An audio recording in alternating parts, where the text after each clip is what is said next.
Hello everyone! Welcome to Pages and Paces. I'm Jenna. And I'm Clarice. And this is Pages and Paces. Stories we read. The lives we live. So we read a book that felt like it was written for the mom who forgot she had her own story. It's called Mother Culture by Karen Andreola. And this episode, this one is for you, Mama.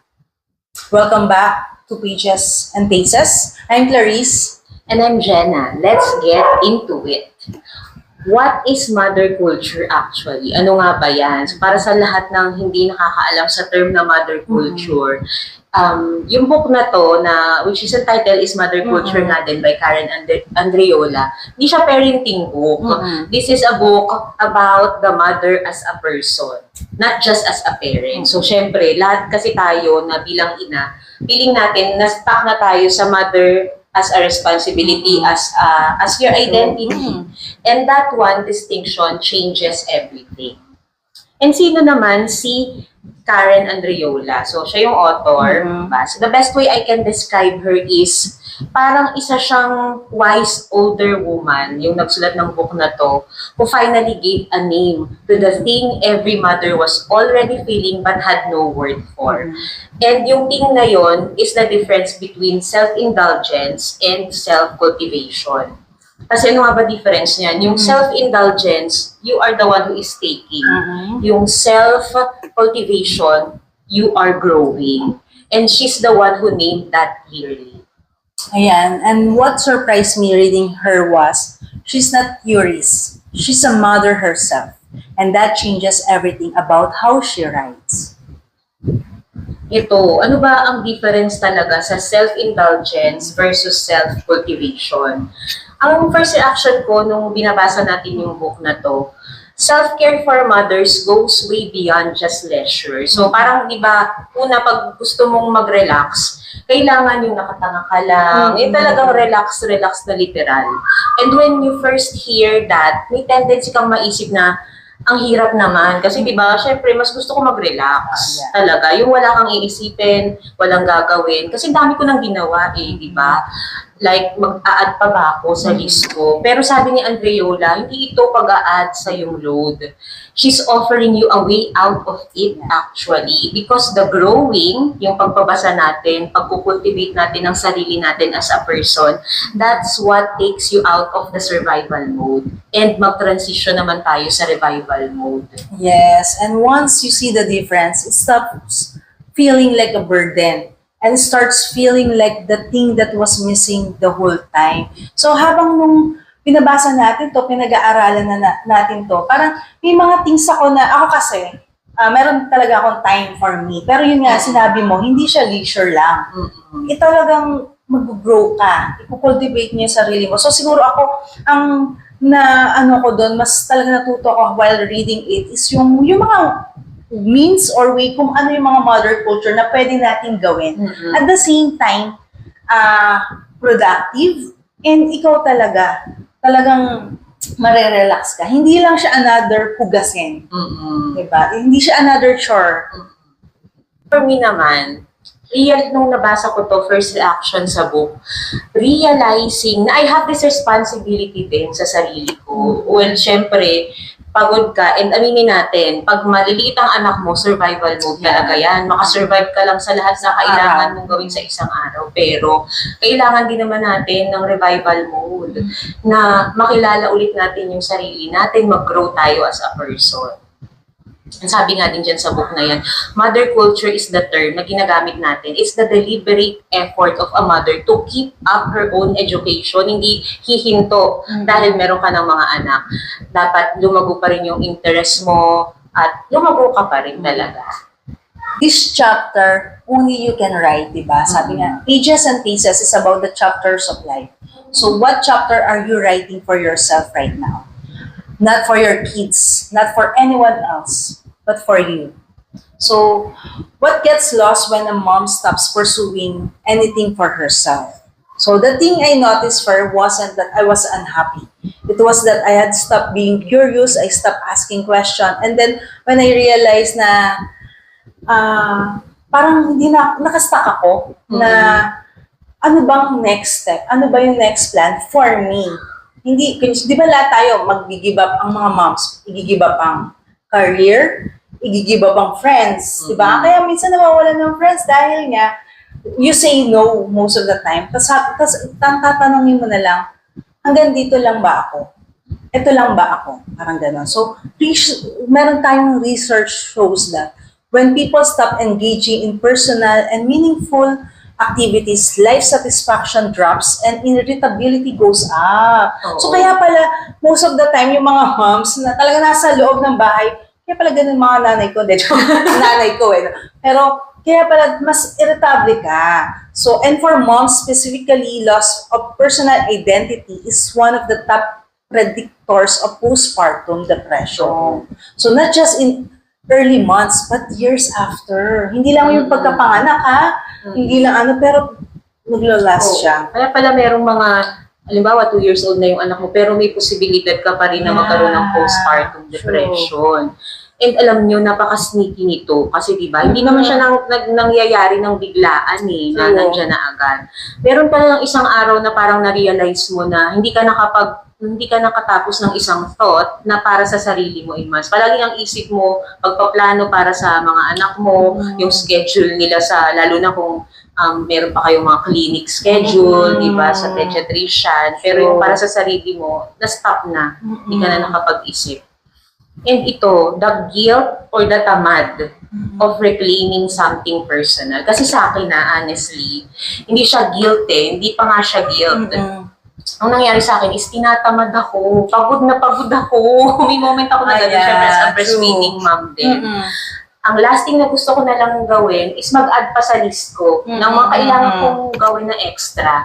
Kahit alam kong good for me yun, yung i-add ko na yun. And kahit na alam kong para sa akin yun, ang gusto ko na lang ay mahika talaga. But I think for a lot of moms, it shows up as guilty. May mga moms na nagigilty pag naglalaan sila ng oras sa sarili nila.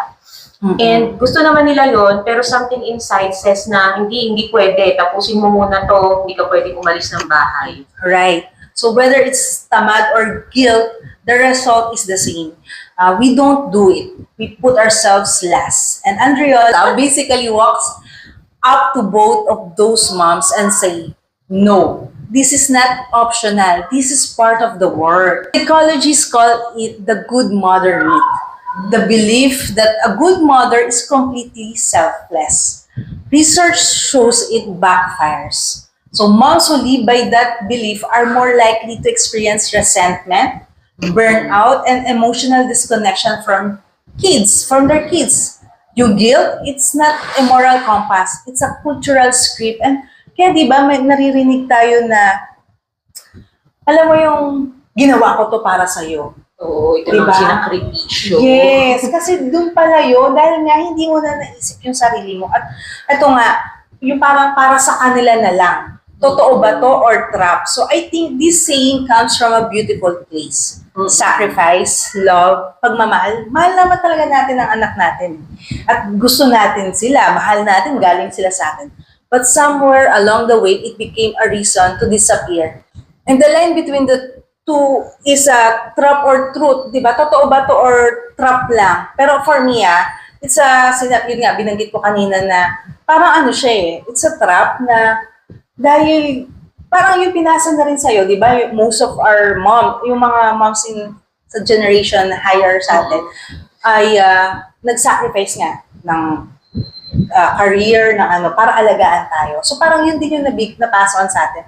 Tapos ngayon, yun din yung parang ipapass on mo pa ba sa kanila na ito rin, nag-sacrifice ako. Pinili ko kayo para alagaan kayo. Yung parang, ang drama na parang ang dating niya kasi is resentment na, hindi na out of love. Yes, na dapat, di ba, love natin Di ba? So, ito nga yung sacrificial love na wala tayong iniintay na kapalit.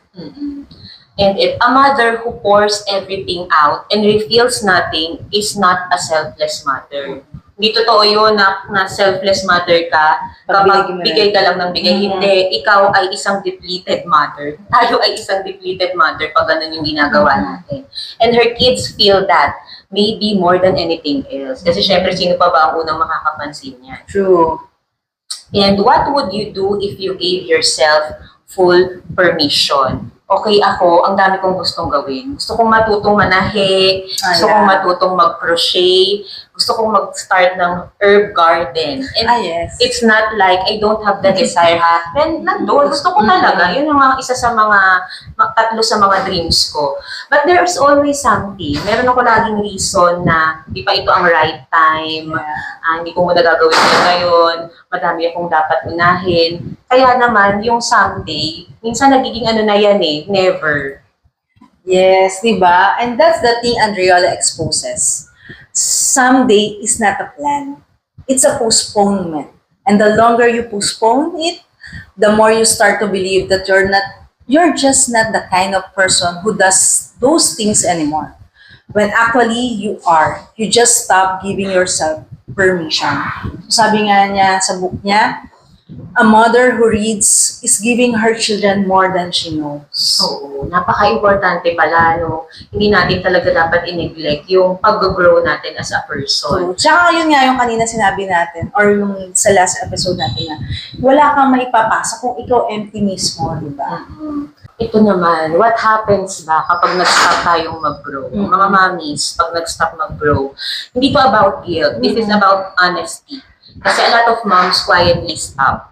Not because they were lazy, but because they were empty. At iyon yung pag-uusapan natin ngayon. The slow fade na tinatawag. How it happens without you noticing. So ako naman, hindi naman ako talaga nag-stop agad mag-read. Hindi ako nag-stop na magplano for myself, mga gusto kong gawin. It just happened. One small surrender at a time. And the first thing I gave up was the decision to just read. Kasi before, marami akong binabasa, pero parang wala na akong time dyan, nai-interrupt naman ako so bakit ko pa gagawin? And ang concept na nandito, na makikita din natin sa research, is yung learned helplessness. Ang tawag pala doon is learned helplessness, na ang isang tao nagsastop siyang mag-try, not because hindi niya kaya, but because they've been conditioned to believe, hindi naman ito mahalaga, it won't matter naman. For moms, this sounds like, what's the point of starting anything? I'll just be interrupted. Kasi diba, pag nai-interrupt ka, talaga namang nakakawala sa momentum And over time, that thought becomes a wall. And the slow fade is sneaky because it disguises itself as sacrifice. You tell yourself just being a good mom, but really you're just disappearing. So, diba, yun yung what are you modeling when you stop growing? Yun yung kanina, yung last episode natin na sinasabi pa, our kids are watching not just what we see, but what we value.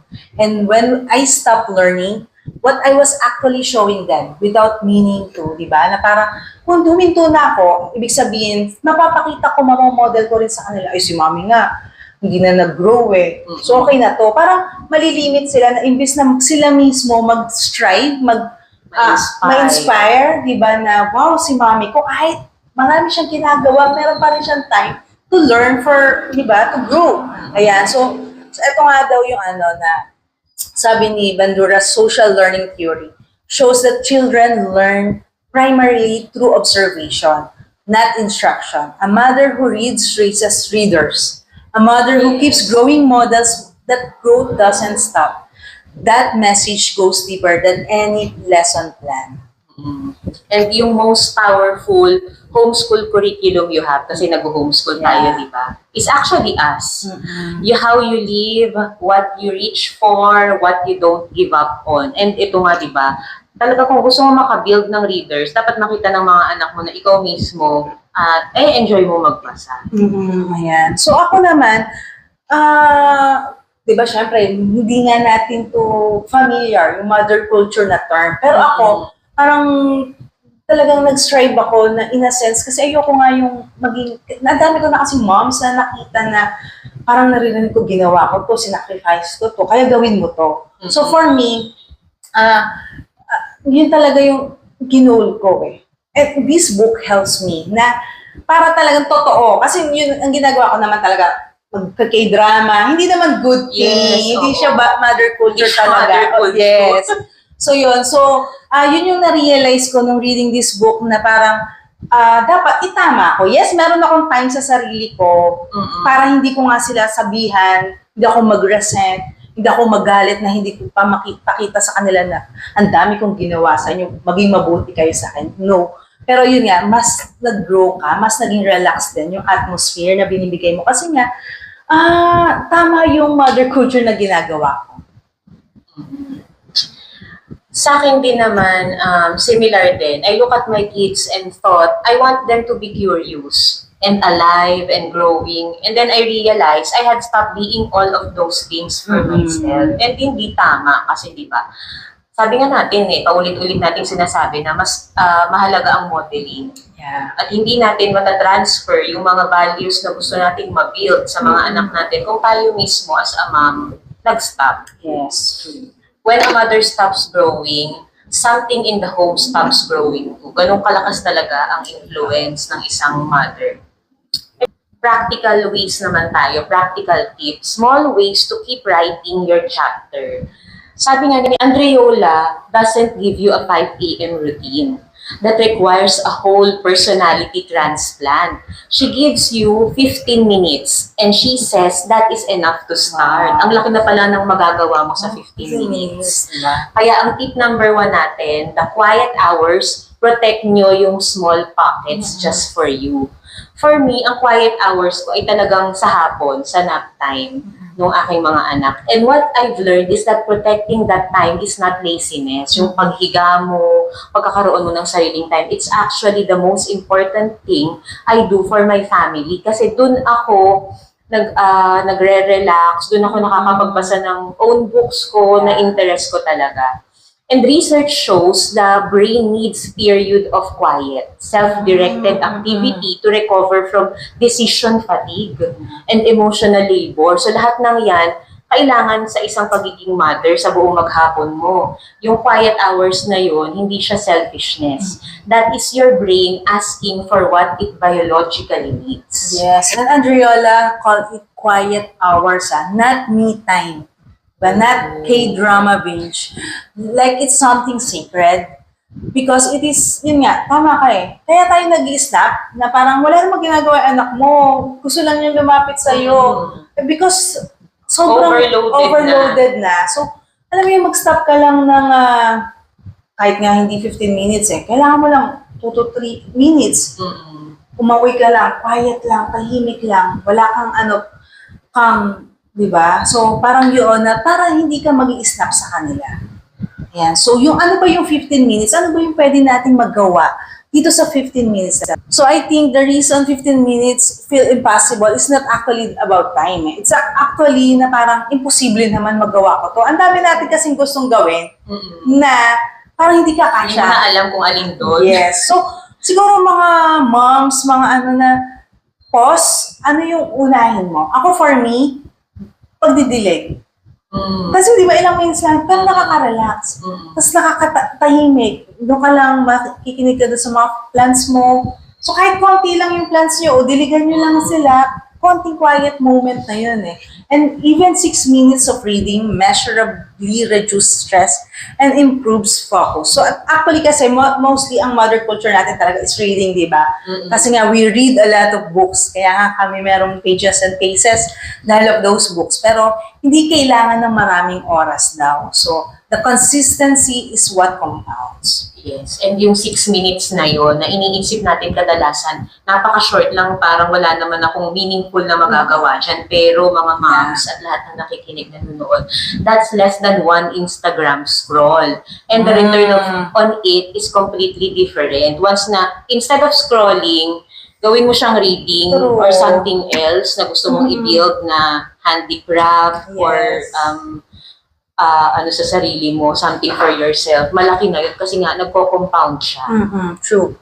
And for the mama who says, I have no time, ito naman yung talagang, wala talaga siyang time dahil sa sitwasyon niya sa buhay, mag-isa lang siya or wala siyang makakasalitan. We hear you, I hear you, and I want to ask gently, is it truly no time? Or is it that you haven't yet decided this is worth protecting? Because tayo din dumaan din ako doon na parang wala akong time. Pero yung factor kasi dito is that you have to believe na kailangan mo tong gawin. Na hindi to another list na magiging burden sa'yo. Because kailangan mo to as a person and ang laki ng impact nito, ng result nito sa mga anak mo, sa pamilya mo. Ayan. So, start smaller than you think. One page, one paragraph. Because what you're really building is not a reading habit.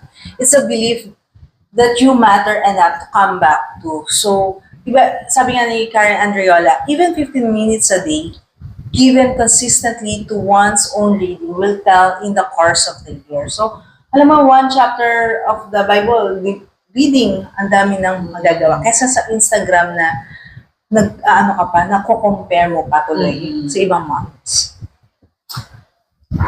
Puro pala siya reading. Ang inano ko, yung pagpipibig. Tatanggalin ko na nga ng costume. Uy, patapos na. 8 layers. So, reading yourself. Ayan. Ito naman, magano tayo sa faith ways na hindi talaga siya, parang hindi kayo mag-guilty, di ba? So, faith layers, stewarding yourself. So, taking care of yourself is not a sin. It's stewardship. You are a person God made, not just a role God gave you. So, I hope na ma-realize yun na you are made in God's image. So, before you were anyone's mother. Yes, ang ganda nun. Diba? So, ayun nga, before I was a mother, before any of my roles, wife, teacher, cook, diba? I was a person made in the image of God. And that means my work, my mind, my growth, none of that is canceled by motherhood. In fact, mas the more ko kailangang i-build kasi nga ang dami ko ng role na dapat gampanan. Kaya nga motherhood refines you. Hindi siya burden, hindi siya kinreate ni God as a burden. Kung part siya ng pagiging woman na may privilege ka to become a mother, hindi yun para pahirapan ka, i-give up mo yung dream mo. Kasi lahat ng design ni God, diba? We believe that it's for our good and makakakuha tayo ng fulfillment dyan. And motherhood is a beautiful calling. Season lang ito sa buhay natin, hindi siya yung buong life natin. And it should not create our worth. Napakagandang reminder. Huwag mo hanapin yung worth mo sa motherhood lang kasi hindi iyon ang end ng pagiging isang babae. My worth was there before the first child. Ang ganda nun kasi tinawag na tayo ni God, kinreate na niya tayo, nasa womb pa lang tayo. And it will be there after they leave the house. Kasi di ba pag lumaki yung mga anak mo and you tie your worth to being a mom, doon napapasok yung mga resentment na pinag-uusapan natin kanina eh. And Mary sitting at Jesus' feet, she chose the better team. She chose the better team. At yung story ni Mary and Martha, kung meron sa inyong familiar dito. And pag binabasa natin to, usually nakoconvict tayo dun sa pagiging Martha, yung BC. But ngayon, na binasa natin siya and marinig natin si Jesus na sinabi, it is okay to stop. It is okay to sit. It is okay to want to be filled because we need to be filled. Part yun ng need natin. Part ng need natin na mag-work. Pero at the same time, kailangan din natin ng rest, ng time to fill up. Yung rest na hindi self-indulgence, na palagi ka lang kumukuha. But ikaw din, nafe-feel din yung pagkatao mo na something na nag-grow.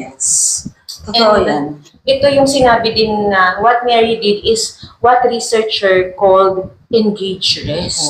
May engaged rest pala. Deliberate stillness that restores. Hindi yung parang tumanga ka lang, tapos yun nga, nag-doom scroll ka lang. Hindi ka naman na-restore dun di ba? Jesus didn't just affirm her spiritually, he affirmed what her nervous system needed. So Jesus called it the better thing. Not the easier thing, the better thing. That's significant. So, di ba? Being faithful, not selfish. So, ano ba yun? What does this look like in practice? So, the question I ask myself now is that, is this selfish? But is this making me more of who God made me to be? And if the answer is yes, then bakit ako mag-i-stop? Bakit ako magre-rest, di ba? Worth it ba tong rest na to? Worth it ba tong pause na to? So sabi nga ng research natin, napakagaling ng ating researcher, on caregiver well-being shows that mothers who maintain their own identity keep growing are more emotionally available to their children, report less burnout, and have stronger relationships. yung pag-aalaga sa sarili mo is not pulling away from your family. It was keep you showing up fully for the long haul. So, di ba? Tsaka talagang yung health mo rin. Di ba? Hindi ka mai-stress, nandun ka magiging present ka. Oo, ilang beses na nating nakita kanina sa mga research na Yes. pinapakita natin na need yan ng body, ng Mm-mm. nervous system natin. Kaya it's not selfishness, it's faithfulness, and there's real difference. And Andreola is the one who named it. Kasi hindi naman natin alam tong mother culture na to Yes. before yung term na to, di ba? Ang lagi lang nating na-associate, kailangan mag-relax ng nanay, o Oo, me time. me time, kahit ano pa yan. Pero ngayon, nagkaroon siya ng deeper meaning. Yes. And gusto din nating sabihin itong mga beautiful quotes na to from the book. The mother who cultivates herself is not being selfish. She is being faithful. And sabi nga sa Proverbs 31:27, she watches over the affairs of her household and does not eat the bread of idleness. So, bago tayo mag-close, nung nabasa ko tong book na to, ano yung nag-change sa perception ko sa motherhood? So, as na-share ko nga kanina, most of the early years ng motherhood ko is survival mode talaga. Parang gusto ko lang makasurvive ako sa day na yun. Pero meron palang point sa buhay natin na magta-transition tayo sa revival mode. Parang babalik na ulit yung dreams mo, yung gusto mong ma-improve sa sarili mo as a person. Pero hindi ko na tinitreat yung motherhood as a stop and parang burden. Na parang tinitake away nito yung dream ko. Hindi. Kasi dito sa experience natin as a mother, nirefine niya yung vision mo, nirefine niya yung perspective mo, yung mga goals mo, mas may deeper meaning na siya, may deeper why ka na sa'yo. Ako naman, siguro talaga yung reading this book, mas lumalim. Kasi nga, sabi ko nga sa inyo, di ba, nag-me time ako, pero in a wrong way. In a wrong way. Yeah, hindi siya tama. Pero ito mas, siguro yung sa stewardship na being faithful as a mom, na paano ka magiging loving, mabibigyan mo ng sacrificial love na yung mga anak mo, kung ikaw mismo, hindi empty. So ako ay, ano ko talaga dito, time with God alone. So that's my number one, syempre, mother culture. Pero yun talaga yung ating quiet moment. Pero other than that, yung lalabas ka lang with nature, para lang huminga ka. Kasi di ba pag nasa loob ka ng bahay, ang lahat na nakikita mo ay linisin, kalat, and it's non-stop. Yun yung sinabi na natin sa ibang ating episode na hindi yan matatapos. Pero you just step away from it. Then, Lord, ano ba yung purpose mo? Yun lagi, tanong mo, Lord, ano yung purpose ko? Bakit nangyayari to? Kanyari, yung mga anak, bakit sila nagkalat? Ikaw, kalinis mo lang. Lord, ano po yung gusto nyong ibigay? Kanyari, nagkamaling anak mo. Lord, ano yung gusto mong iparating sa kanila? Hindi yung ikaw na, ito dapat tutunan mo, pero tatanungin mo na, okay Lord, ano yung purpose mo rin sa kanila? Hindi lang yung sa sarili mo. So, based sa book na to, nagkaroon tayo ng idea na gusto natin din i-share. 100 nga daw yan eh. Oo. So, check this book, guys, kung gusto nyo makita lahat ng mga suggestions. Kasi, meron tayong naiisip na mga for enriching ourselves, pero marami pang ideas dun. So, kasama dyan yung mga hobbies na yung pag sinabi natin kasing hobbies dito sa in this sense, in this perspective, dapat yung nakaka-add siya ng value sa life mo tsaka sa life ng iba. So ito nga yung pwede yung mga handicrafts na yan, Painting. Painting, and pwede din yung pagkakaroon ng own garden na, small garden. Alam nyo, pag inisip kasi natin na garden, inisip agad natin malaki. Tsaka yung sobrang lawak, sobrang fruitful. Pero path by path, pwede na rin mag-start. Tsaka kasi diba, isa din sa motherhood, yung grounding, earthing nga tinatawag na nakahawak ka ng lupa, nakatapa ka sa lupa, parang medyo iba yung energy na ma-energize ka eh. Oo, tsaka din yung yung pagiging active din. Yes, yun. Exercise. True. Part na din yan ng mother culture. True, ayan. So, marami pa po. And kayo rin, i-assess nyo rin. Hindi naman kasi, kunyari, sa painting, di ba, mother culture siya. Pero kasi, tayong mga hindi painter, medyo mas nai-stress tayo na bakit ganito yung ano natin. So something talaga na it gives you relaxation and values and mas mapag-isip Something na ka. passion din kasi Yes, nila. true. So, ayun. Ayan. The chapter you're writing while raising them, it matters. It's not a footnote. It might be one of the most significant things you do for them. Becoming someone worth becoming. So pick up the book or whatever you want na mother culture, sit down for 10 minutes, write one line. Your story is still alive and it's all beautiful.